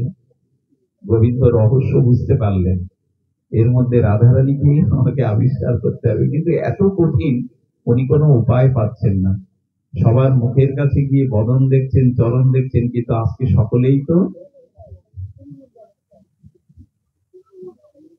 সকলেই তো সেই একই রূপে, দিব্য লীলাতে একই রূপে ধারণ করেছেন। শ্যামসুন্দরকে বলা হলো, রাধারানীকে বেছে নাও। যেই বলা হলো, শ্যামসুন্দর বলছেন, আগে সিংহাসনে বসতে যাও। নিকুঞ্জ মন্দিরে আসনে বসে গোবিন্দ তখন চিন্তা করছেন, রাধারানীকে কিভাবে আবিষ্কার করা যায়। মনে মনে ভাবতে ভাবতে বলছে, দেখো সখীগণ, বৃন্দাবনে আমার যে বদনাম, ননী চুরি, বসন চুরি, লোকের ঘর চুরি, আমি এমন ছিলাম না, জানো। আমি শান্তশিষ্টই ছিলাম। আসলে ছোটবেলা থেকে রাধারানী প্রিয়াজির সঙ্গ নিয়ে নিয়ে এই দোষগুলো সে আমাকেই শিখিয়েছে। কিভাবে চুরি করতে হয়, কিভাবে এই করতে হয়, কিভাবে ওই করতে হয়। বদনাম আর বদনাম, আমার সবকিছু দায় তোমাদের এই ঠাকুরানী। তারে অনুকরণ করতে গিয়েই আমার যত বদনাম, আমার যত কিছু। রাধারানী এত সরলা, রাধারানী একদমই সরলা, এত সরলা কিশোরী মণি, যেই বলেছে অভিমানী নিয়ে মাজায় হাত দিয়ে সামনে এসে বলছে, ও আমি তোমাকে শিখিয়েছি না। যেই বলেছেন হাতে তালি দিয়ে গোবিন্দ বললেন, এই তো রাধা সামনে। ললিতা কি বলে, পড়ার মুখী, একটু সহ্য করতে পারলি না, এত শিখিয়ে পড়িয়ে আনলাম লীলা বিলাসের জন্য। রাধারানী এত সরলা, জানতেন তো উনি, ওরা নিষেধ করেছে, এত সরলা। রাধারানী একদিন গোবিন্দ বলছেন, দেখো রাধে, তোমাকে বাইরে নিয়ে যাওয়া সম্ভব না। আরে যাকে দেখো তাকে কৃপা করো, তুমি যাকে দেখো বিচার না করে অতীত জনকেও কৃপা করবে। রাধারানী গোবিন্দের হাতটা ধরে বলছেন, অতীত শব্দের অর্থ কি? রাধারানী জানে না অতীত শব্দের অর্থ কি, ভাবতে পারে না। একেবারে এত সরল হৃদয়, রাধা রাধা করবে কেন? গৌড়ীয় বৈষ্ণবজন রাধা রাধা কেন বলবে এত? উনি অতীত শব্দের সরলত্ব জানেন না, যে পাপী অতীতকে। এই জন্য উনি যাকে দেখেন তাকে কৃপা করে দেন। কৃষ্ণ ভগবান নাম অপরাধ থাকলে তাকে কৃপা করেন না, কিন্তু রাধারানী কোনো অপরাধের বিচার না করেই সবাইকে কৃপা করেন। রাধারানী অপরাধের বিচার করেন না, এত করুণা তার, এত করুণাময়ী, তিনি এই বিচার করেন না। এই জন্য আমাদের ব্রজলীলাতে একটু অবগাহন করতে হবে, এই লীলা রসে নিজের চিত্তকে একটু ডোবাতে হবে। এভাবে শত সহস্র ধারার ন্যায় আমাদের লীলা আর এই গ্রন্থাদি গোস্বামীগণ বলে গেছেন। আরেকটা অনুরোধ করে আপনাদের পাঠ বিশ্রাম করি, হরিনামটা সাথে নিয়ে লীলা চিন্তন করুন, এবং দয়া করে কৃপা করে এই জীবাদম হাত জোর করে বলবো, একটা ফুল তুলসী নিত্য একটু গোবিন্দ চরণে, রাধারানী চরণে, গৌরনীতার চরণে নিয়ে একটা ফুল তুলসী। আমি একজনকে বলছি, বাবা আপনি কি ঠাকুর ঘরে যান, দীক্ষা নেওয়ার পরে একটা ফুল তুলসী দেন? আসতে বাবা বললেন, আমার সময় হয় না বাবা, মিল ফ্যাক্টরি, এত কর্মচারী। সেই ব্যক্তি কি করে জানেন? সেই ব্যক্তি স্নান করতে গিয়ে বাথরুমে বা তার স্নান রুমে আধা ঘন্টা গুনগুন করে গান গায়, সাবান মাকে স্নান করে। যে ব্যক্তি আধা ঘন্টা নিজের স্নানের সময় দেয়, সে 5 মিনিট ভগবানের চরণে সময় দেয় না। কি করে নিজেদের মঙ্গল আশা করি, কি করে নিজেদের উদ্ধার আশা করি? আমি বহুবার বলেছি, খবরের কাগজ পড়তে হয় আমাদের, বিশ্ব পরিস্থিতি, দেশের পরিস্থিতি, রাজনৈতিক পরিস্থিতি পড়ুন, তাতে আপত্তি নেই। আধা ঘন্টা প্রতিদিন খবর কাগজ পড়েন, অন্তত 5 মিনিট গীতার একটা শ্লোক আপনি প্রতিদিন পড়েন না। দাবি কি করে করেন নিজের মঙ্গল? এগুলি এগিয়ে আসুন। জীবনের স্বভাব, জীবনের যে অনুশীলন, এগুলো একটু বদলান, একটু সামান্যও যদি দেওয়া যায়। দেখুন বিগ্রহ সেবার কি মহিমা, এটি বলেই আমি পাঠ বিশ্রাম রাখছি। আপনাদের মনে আছে রূপ গোস্বামী বসে বসে অন্তর চিন্তনে রাধা মাধবের চিন্তা করছে, আর রাধা মাধবের চিন্তা করতে করতে গোবিন্দের একটি কিশোর মূর্তি তার মনে ভেসে আসছে বারবার। হঠাৎ চোখ তাকিয়ে দেখে সামনে সেই মূর্তি, কিন্তু গোবিন্দ মূর্তি অদৃশ্য হয়ে একটা টিলার উপরে চলে গেল। আর এই টিলার দিকে ছুটে গিয়ে দেখে এক গাভী বিনা কোনো দহন কর্তায় দুগ্ধটা অভিষেক করছে। যেখানে অভিষেক করছে গাভীটা, সেই টিলায় গিয়ে রূপ গোস্বামী দেখলেন কি জানেন? গোবিন্দজি প্রকট হয়ে গেছে। বৃন্দাবনের প্রথম প্রকট বিগ্রহ সরগোস্বামীর গোবিন্দজি, যেটা এখন কোথায় আছে? জয়পুরে। গোবিন্দজির কথা শুনেছেন না? গোবিন্দ, গোপীনাথ, মদন মোহন, এই 7টি বিগ্রহ বৃন্দাবনে স্বয়ং ভগবান প্রকট হয়েছিলেন। কয়টি বিগ্রহ? 7টি। তার মধ্যে প্রথম রূপ গোস্বামী, এই রসাচার্য জগৎগুরু, ইনার সেই বিগ্রহ দেখে মূর্ছিত হয়ে পড়ে গেলেন। আর আপনারা জানেন বৃন্দাবনের গোবিন্দজির মন্দির আজও বিশ্বে বিস্ময়কর। প্রত্নতাত্ত্বিক বিদ্যা এখনো দেখছেন বিনা কোনো সিমেন্টে খিলের উপরে খিল দিয়ে 7তলা মন্দির আজও বিশ্বের কাছে। ঔরঙ্গজেবের আমলে ওর 3 তলা ভেঙে দেওয়া হয়, এখনো যেগুলি অবশিষ্ট আছে সেটা পৃথিবীর কাছে বিস্ময়কর। বৃন্দাবনে গেলে অবশ্যই গোবিন্দজির মন্দিরে যাবেন। ওই বিগ্রহ আছে জয়পুরে। তো জয়পুরে এই বিগ্রহ সৌভাগ্য হয়েছিল একটু দর্শন করার। সাক্ষাৎ বিগ্রহ, আজও কথা বলে, আজও চোখের চাউনিতে হাসে, আজও ভক্তরা তার সাথে সঙ্গীত বিনিময়, মনের ভাব বিনিময়, কেউ হাততালি দিচ্ছে, কেউ কাঁদছে, কেউ ফুল তুলে তার সাথে কি যেন ভাব বিনিময় করছে। 15 থেকে 20,000 লোক সকাল সন্ধ্যায় গোবিন্দজির আরতিতে সমস্ত গাড়ি উপাচার গুলো ফুটপাতে ফেলে রেখে আরতিতে যোগ দেয়। ওটা কেউ ছুঁয়েও না। আজও এটা দেখে আসবেন জয়পুরে। গোবিন্দজি সাক্ষাৎ প্রকাট হওয়ার পরে সনাতন গোস্বামীর কানে গেল এই কথা। সনাতন মনে মনে বললেন, বাহ, 2 ভাই একসাথে এসেছিলাম, মহাপ্রভুর মনোভীষ্ট, আর এই ভক্তি ধর্ম সিদ্ধান্ত প্রচার করতে গিয়ে ঠাকুর তুমি রূপের কাছে গেলে, আমি অযোগ্য বলে আমার কাছে ওই যে রূপ পেয়েছে গোবিন্দজি। যেই মনে মনে সনাতনী রেগে হয়েছে, তুমি রূপের হলে আমার কাছে এলে না, সেই দিন সনাতন প্রতিদিন মাধুকরী করতে যেতেন মথুরাতে। আচ্ছা, এই কথা একটু বলে রাখি, কেন এদের কাছে ভগবান সাক্ষাৎ প্রকট হয়েছেন। 20 ঘন্টা ভজন করতেন রূপ সনাতন। কয় ঘন্টা থাকতো? কয় ঘন্টা 24 ঘন্টার মধ্যে? এই 4 ঘন্টাতে গিরিরাজ পরিক্রমা করতেন, মাধুকরী করতেন। আর মথুরায় মাধুকরী এক বৃদ্ধার বাড়িতে মাধুকরী করে আটা আনতেন। আটাটা যমুনার জলে মিশিয়ে বিনা লবণে কাণ্ডা অর্থাৎ ভূতেতে একটু তাপ দিয়ে ওই পেয়ে বেঁচে থাকতেন এরা। ভাবা যায় 4 ঘন্টা তার মধ্যে ঘুমাতো কখন? ওই 2 দণ্ড, 2 24 মিনিট হয়তো, তবু ঘুমিয়ে ঘুমিয়ে রাধা মাধবের লীলাই দেখতো, আর কিছু দেখতো না। এ আমরা কল্পনাও করতে পারবো না, কিন্তু আমাদের জন্য পরিকররা এরূপ ভজন করে দেখিয়ে গেল। তুমি 20 ঘন্টা না করো, 1 ঘন্টা তো ভগবানের চিন্তা করতে পারো সংসারে থেকে। তারা আদর্শটা দেখিয়ে গেল, আমরা কতটুকু গ্রহণ করলাম। রূপ গোস্বামী, সনাতন গোস্বামীর এই যে ষড় গোস্বামীর, অষ্ট গোস্বামীর এই যে ত্যাগ, এই যে বৈরাগ্য পৃথিবীতে বিরল। এই জন্য আজ ষড় গোস্বামীর আদর্শ সারা পৃথিবীতে ব্যক্ত হচ্ছে। রূপ সনাতনের যে ত্যাগ বৈরাগ্য আদর্শ, সনাতন যেই মনে মনে করেছেন, কি বলবো আপনাদের, মদন মোহন প্রকট হয়েছিল এক বৃদ্ধ মায়ের কাছে। সেই বৃদ্ধ মা মদন মোহনের সেবা করত, 64 মন্ত্রের ভোগ সহ। আর কি করতো? 56 ব্যঞ্জন আর কত কি দিয়ে বুড়ি মাতা সারাদিন কেটে যেত মদন মোহনের সেবায়।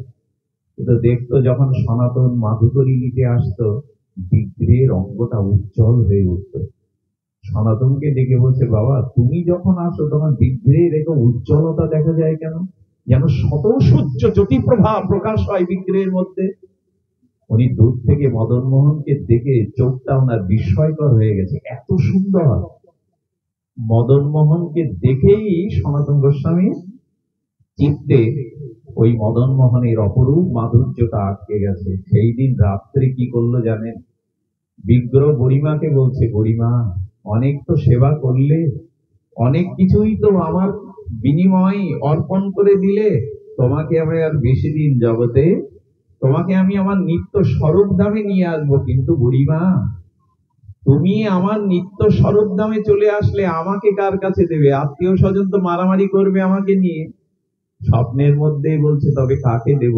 বললো, ওই যে গোস্বামী আছে না সনাতন, ওর কাছেই আমাকে তুলে দিও। কি বলবো, বিগ্রহকে পেয়ে কাঁদছে আর বলছে তোমাকে তুলে দিতে পারবো না। কিন্তু পরের দিন আবার স্বপ্নতে বলছেন, তুমি বেশি দিন থাকবে না, আমাকে কারো কাছে দিয়ে যাও। সনাতন যেই এসেছে, সনাতনকে বলছেন আপনি বিগ্রহ নিন। এই দেখুন বিগ্রহ আপনার দিকে তাকিয়ে আছে, উজ্জ্বল হয়ে গেছে তার দিব্য জ্যোতি, আপনার কাছে আসতে চাইছেন। বললেন আমি নিতে পারবো না। আরে আমি নিয়ে রাখবো কোথায়? মন্দির নেই, গাছতলায় থাকি, কি খেতে দেবো? আটাটা পাই, তাকে দিয়ে কি পেতে দেবো? বলে জানি না। কোলে এনে দিলেন। একটু ধ্যান দিয়ে শুনুন, যখন কোলে এনে দিলেন, যেন মদন মোহন তার কোলকে চাইছে, নামাতে গিয়েও যেন নামতে চাইছে না মদন মোহন। আমি বলি কি, হৃদয়ে যদি প্রেম ভক্তি থাকে, আপনাকে ভগবানের কাছে যেতে হবে না, ভগবানই আপনার কাছে আসতে চাই। এই দেখুন মদন মোহন নিজে যেতে চাইছে যে তার কাছে দাও। কোলে নিয়ে চলে এলেন। কি করলেন জানেন? মাটি দিয়ে একটু গোময় লেপন করে তার উপরে একটা কাপড় দিয়ে রেখে দিলেন। বললেন, শোনো মদন মোহন, এখানে থাকতে কিন্তু তোমার ওই রাস সেবা উপাচার এসব হবে না, এখানেই পড়ে থাকতে হবে। ভগবান ভক্তির কাছে সবকিছু জলাঞ্জলি দিয়ে দেন। কি করলেন জানেন? 3 দিন ধরে ওই আটা লবণহীন কান্ডিতে পুড়িয়ে ওই খাওয়াতে লাগলেন। 3 দিন বাদে সাক্ষাৎ বিগ্রহ সনাতনকে বলছে, সনাতন যেই কথা বলতে যাচ্ছে দেখি গলার স্বর গোবিন্দের, মদন মোহনের সচ্ছে না। বলে, গলায় কি হলো ঠাকুর তোমার? বললেন, আটার দলা খেলে গলায় সারে গো, গলায় তো বেঁধেই যায়। তখনই বলেছিলাম এসো না। আরে আমি তোমায় কি দিতে পারি? 56 ব্যঞ্জন আমার কাছে নাই, আমি বিদুরের মতো দুধ দিতে পারি, এটা পাও তো পাও, জ্বালাতন করো না, ভজন করতে দাও। প্রেমের কি স্বভাব! ভগবানকে বলছে জ্বালাতন করো না, ভজন করতে দাও। বলে একটু লবণ দিতে দোষ কি, একটু লবণ এনে। আচ্ছা দেখা যাবে। বুড়িমার কাছ থেকে আজ একটু আটার সাথে লবণও নিলেন। 3 দিন পরে আবার এসে বলছেন, গলায় সরেছে, একটু লবণ দাও, স্বাদ হয়েছে, কিন্তু বেঁধে যায় বুকে। সরে না ভালো, একটু যদি ঘি মাখিয়ে দিতে এক বিন্দু। বলছে এখনই তোমাকে বুড়িমার কাছে রেখে আসবো, আজকে ঘি চাই, কালকে সবজি চাই, আর আমি এই নিয়ে ব্যস্ত থাকি, তোমার লীলা তোমার ভজন আমার হবে না। শোনো, এসব দাবি করলে কিন্তু খুব আবেশে বলে বসবে, একটু ঘি মাখিয়ে দিও না। সেদিন থেকে ঘি দিতে লাগলো, সেদিন থেকে ঘি দিতে লাগলো। কিন্তু ঘটনা ঘটলো কি জানেন, এই সব মাদুকরি করতে সনাতনের মন চাইতো না। সেই দিন ঘটে গেল এক অঘটন নয়, সুঘটন। আমরা দিল্লি থেকে বড় একটা বাসরা নৌকায় করে ব্যবসা করতে যাচ্ছিলেন আগ্রাতে, আর সনাতন গোস্বামী যমুনার তীরে সেই ভজন কুটিরের পাশেই এসে জাহাজটা, সেই নৌকাটা বালুর চড়াইতে এটে গেল। যেই এটে গেল, কান্নার কান্না। বৃন্দাবন তখন অরণ্য, কোনো সাধু থাকে নয়, হাতে গোনা কয়েকজন, কোথায় লোক পাবে। সঙ্গে সঙ্গে মদন মোহন বালকের বেশ ধরে এসে বলছেন, ওগো, ওই যে সাধু বসে জপ ধ্যান করছে না, ও যদি তোমার ওই নৌকার দিকে তাকায়, তোমার নৌকা চড়াই থেকে সরে যাবে, যাও ওর কাছে যাও। গিয়ে চরণে পড়েছে, গোস্বামী আমি বড় বিপদে পড়েছি, আমাকে উদ্ধার করুন। সনাতন বন্দনা শুনে যেই একবার তাকিয়েছে, সত্যি সত্যি নৌকাটা, এতে বৃষ্টি দেখুন। যেই সরে গেছে, বলছে এই বাপু শোনো, আমি এখানে বসে ভজন করছি, তোমাকে কে বললো আমার কাছে আসতে? বলে একটা কিশোর শ্যামল বালক এসেছিল জানো, এসে তোমার কথাই বলে গেল। হাত ধরে বললেন, চলো তো চলো তো ওইখানে গিয়ে দেখে সেই বিগ্রহ মদন মোহন। বলে হ্যাঁ, এই বালকটি তো, একই রূপ, একই রকম চোখ, এই তো বলে এলো।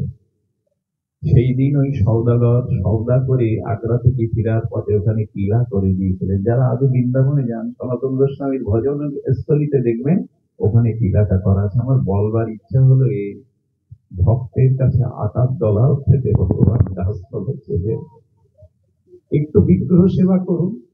একটা ফুল তুলসী যে গোবিন্দকে দেয়, গোবিন্দ তার ঋণ শোধ করার ধন সম্পদ গোবিন্দের বৈকুণ্ঠেও নাই। গোবিন্দ বলেন, ভক্তের ভক্তি মেনাশন একটা তুলসী পাতা, এক বিন্দু জলের ঋণ শোধ না করতে পেরে আমি ওই ভক্তের কাছে নিজেকে বিক্রি করে দিয়ে আত্মবিক্রয় করে দেব। আসুন, ভগবানের নাম, ভগবানকে একটু ফুল তুলসী আর সাধু মুখে হরি কথা, এই শ্রবণ কীর্তন এবং অর্চন, এই তিন অঙ্গকে, একটি অঙ্গকেও যদি আপনি কিঞ্চিত হৃদয়ে ধারণ করে আপনার ব্যবহারিক জীবনে প্রতিফলন ঘটাতে পারেন, তবে অবশ্যই অবশ্যই এই জন্মে রাধা মাধবের কোনো না কোনো কৃপা কণা আপনার চিত্তে স্থাপিত হবে। আজ এইটুকুই, আপনাদের কষ্ট দিলাম, অনেক কষ্ট করে এখানে দাঁড়িয়ে বসে হরি কথা শুনছেন। আপনাদের মঙ্গল হোক। যারাই